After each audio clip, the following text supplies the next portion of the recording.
Tere kuulama uudiseid, stuudios Rohke Develak.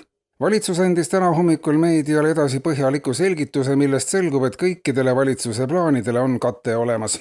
Teates tuuakse ka ära vastus küsimusele, kuidas enne ei olnud suure rahapuuduse tõttu väga paljud asjad võimalikud, nüüd aga järsku on nendeks raha küllaga. Valitsuse rahandusspetsialistide selgituse kohaselt on olukord lihtne. Praegu ongi raha paljudeks asjadeks just seepärast, et enne raha ei olnud. Kui oleks olnud enne raha, siis oleks praegu käes olukord, kus raha ei ole. Valitsus loodab, et kõik inimesed saavad aru, et on oluliselt parem, kui raha on praegu, kui et raha oleks olnud enne ja praegu enam ei oleks. Raha on raha. Ta kas on enne või on praegu ja valitsus otsustas, et parem on praegu, sest seda raha on praegu rohkem vaja kui enne. Vajadus- ja karistusministeeriumil on olemas ka kõik hoovad laekumiste tagamiseks.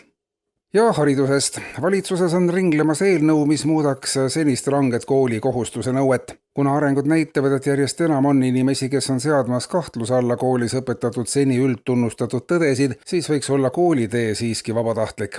Näiteks noor, kes plaanib astuda EKRE-sse, võiks olla põhikoolist ja gümnaasiumist vabastatud, sest neis kooliastmeis õpetatav hakkab hiljem lihtsalt elu segama. Hariduseta inimene ei jääks, sest kõik erakonnad tegelevad noortega ise järjest aktiivsemalt ja tõenäoliselt avavad erakonnad omad koolid, kuhu erakonna liikmed saavad oma lapsi peatselt tuua juba ka esimesest klassist alates ja õpetada neid oma maailmavaatest lähtudes. Siis on ka haridusreform lõpule jõudnud ning aeg-ajalt korraldatakse Riigikogus edasi jõudnutele konverentse.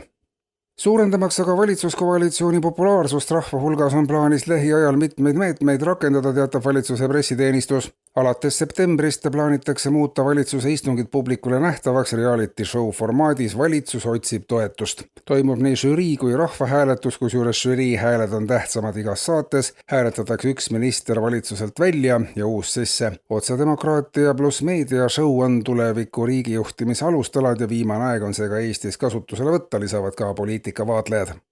Kaitsepolitsei aga teatab, et on jälil ulatuslikul sarikandideerijate võrgustikul, kuhu võib kuuluda kümneid või isegi sadu inimesi.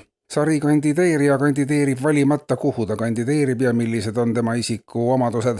On inimesi, kes kandideerivad nii Europarlamenti kui ka kohalikku volikokku, samas kandideeritakse ka Riigikokku ja ettevõtete nõukogusse, mööda minnes kindlasti ka mõne korteriühistu esimeheks ja hädapärast ka lasteaia hoolekogusse. Sarikandideerija üheks jooneks on, et ta pea kunagi ei asu ühelgi ametipostil tööle, kuhu ta kandideerib, või siis vastupidi, võtab kõikidest eelnimetatud ametipostidest aktiivselt osa, jättes mulje üliinimesest.